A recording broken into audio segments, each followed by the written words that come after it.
இடம்பொருள் நேயர்களுக்கு வணக்கம். ஸோ இன்றைக்கி பார்த்தீங்க அப்படின்னா இப்போ சிறகடிக்க ஆசை சீரியலில் முத்துவும் மீனாவும் இன்னைக்கு நடந்துகிட்ட விதம் பார்த்தீங்கன்னா நமக்கே அவங்கள பார்த்தா வந்துச்சா எவ்வளோ பாவம் இல்லை அப்படிங்கிற நிலைமை கொண்டாண்டாங்க. ஏன்னா முத்து இன்னைக்கு ஒரு வார்த்தை சொல்கிறாரு அவங்க அம்மாட்ட பேசும்பொழுது. யூஸ்வலாக அவர் சத்தமாக கோவமாக கத்தி எல்லாம் தூக்கி போட்டு உடச்சி பேசுகிற மாதிரி பேசிகிட்டு இருப்பார். ஆனால் இன்றைக்கி அப்படிலாம் இல்லை, உண்மையிலே உடஞ்சி போய் பேசுகிற மாதிரி பேசினார். எதுக்காக இவ்வளோ மட்டும் நீங்கள் இவ்வளோ மோசமாக நடத்துறீங்க அப்படின்னா இவள்கிட்ட பணம் இல்லைங்கிறதுனால. அதனால் மிச்ச ரெண்டு பெண்கள்கிட்ட இந்த மாதிரி வார்த்தையோ இல்லை இந்த ஒரு கேவலமான ஒரு எண்ணத்தையோ திணிக்கிற மாதிரியோ இல்லை ஒரு அதிகாரத்தையோ காமிப்பீங்கன்னா காமிக்க மாட்டீங்க. ஏன்னா அவங்க பணக்காரங்க, இவள்கிட்ட ஒன்றும் இல்லைங்கிறனால பண்ணுறீங்க. இதே மாதிரி ஒரு ஓரவஞ்சனை ஒரு பார்ஷியாலிட்டியை தான் என்கிட்டையும் பார்த்தீங்க.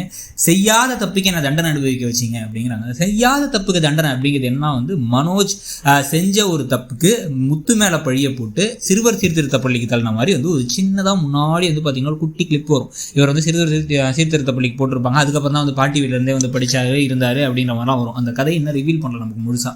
அதை ரிவீல் பண்ணும்போது நமக்கு இன்னும் பல உண்மைகள் தெரிய வரும். எதுக்காக அங்கே போயிட்டு இருந்தாரு, என்ன நடந்துச்சு, மனோஜ் சின்னதுலேருந்தே எவ்வளோ மட்டமான ஒரு ஆளாக இருந்திருக்காரு அப்படிங்கிற விஷயங்கள்லாம் தெரிய வரும்.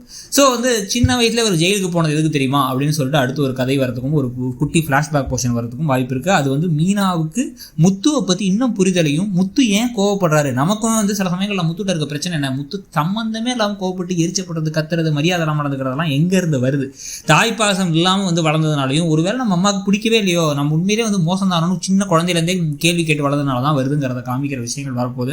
ஸோ அது ஒரு பக்கம். இன்னொரு பக்கம் பார்த்தீங்கன்னா வீட்டில் ஸ்ருதி இப்போ நைட்டு வந்ததுக்கப்புறமா குட்டி குட்டி கலாட்டா எங்கே தங்க வைக்கிறதுன்னு போகிறதுன்னு பல திருப்பங்கள் காத்துட்டு இருக்குது இப்போ இந்த சீரியல்லாம். ஆனால் அந்த சீரியல் இப்போதைக்கு நல்ல இன்ட்ரெஸ்டிங்காக போய் டிஆர்பி நம்பர் 1 வரதுக்கு வர்த்தா தான் இருக்குது. உங்களுக்கு என்ன தோணுதுங்கிறத சொல்லுங்கள். தேங்க்யூ.